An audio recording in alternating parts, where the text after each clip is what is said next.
Hi, my name is Stuart J. Whitmore. I'm an independent author, and if you are new here, this is my YouTube channel for talking about my books. What a surprise.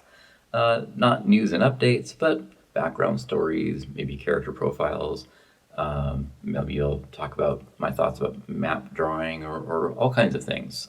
The publishing industry, the writing process, whatever comes to mind, maybe, but it'll all come back to my books to some degree. In this video, I want to talk about trees, and I don't mean chopping them down, turning them into pulp, pressing them into pages, and printing on them, which is how we make some books. Instead, I want to talk about the trees that are planted as a result of my Chronicles of Madarre series. Before I talk about that in more detail, I want to give a little bit of background. So, quite a few years ago, we won't talk about just how old I am, and I'm sure you can see the gray hair and the fact that I'm wearing reading glasses. My best friend at the time, really my best friend in life, introduced me to the Stainless Steel Rat books by Harry Harrison. In those books, the author advocates, through the main character and in the back of the book, for adoption of Esperanto as a common language that we can all learn. And I was intrigued by that. I was so intrigued that I tried learning Esperanto myself. There was I think it was a coupon in the back of the book or something like that, an address to write to get more information. So I did that. Got a few lessons on paper. This, yes, shows how old I am. To teach me some very basic aspects of Esperanto. So fast forward to when I start publishing my own novels, I thought about that early example of advocating for something in the story and also in the back of the book. And I realized that I wanted to do that as well in my Chronicles of Madarre series. So if you're wondering, why am I showing you all these pictures of forests? It's because I decided when I wrote the original book, which I will show you the actual original book for this series, because I like visual aids. A long time ago, I wrote in a spiral notebook a book that I called Peasant's Dream. It has been damaged, and I'll tell you about that in a different video. Anyway, that world that I created for Peasant's Dream is what ended up becoming the basis for the entire Chronicles of Madarre series. In fact, Peasant's Dream isn't published yet. It's going to end up being book 4. The first 2 books in the series are out now.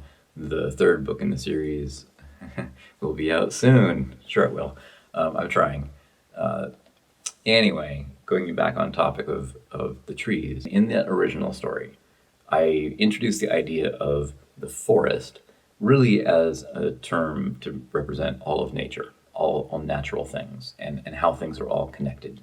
In publishing the books, I decided that I would advocate for the forest by encouraging people to sign up for the Arbor Day Foundation.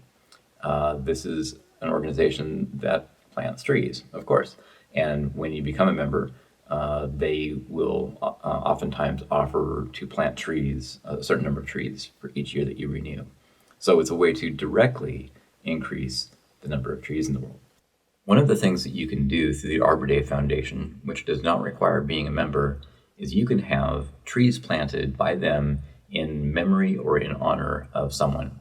I decided that in addition to advocating for tree planting and just generally taking care of nature, in the Chronicles of Madarre books, both in the story and in the back of the books, I decided that I would also directly, in real life, have trees planted through the Arbor Day Foundation.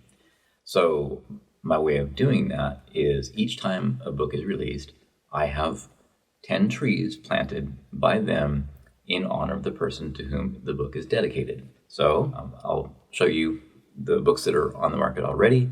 I will warn you that these are the original covers, not the current covers. Anyway, when I released The Ambitions of Crawl Talk, I dedicated it to my friend Michelle and had 10 trees planted in her honor.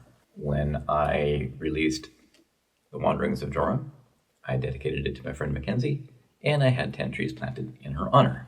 When I release the third book, which I'm sure it'll be soon, I will dedicate that to my friend Mandy, and I will have 10 trees planted in her honor. I'll continue doing that for the rest of the series. So however long the series may be, I think it will be 6. Maybe I'll extend it. I don't know. Multiply the number of books by 10, and that's how many trees will have been planted through the Arbor Day Foundation as part of publishing the series. Anyway, I think that is enough for this video. I'm having some technical issues with my camera. As I said in the video before I came to the Atlanta area, everything would change once I got here. I do have everything out of my storage unit, finally. My recording studio is a walk-in closet. And I thought it would be really good. When I first saw it, I thought, gosh, that's a perfect little recording space. There are some problems with it, including the lack of power outlets. And it gets really warm in here really fast. So I will probably be looking for an alternative here. Anyway, that's enough for me for now. I hope I will see you soon.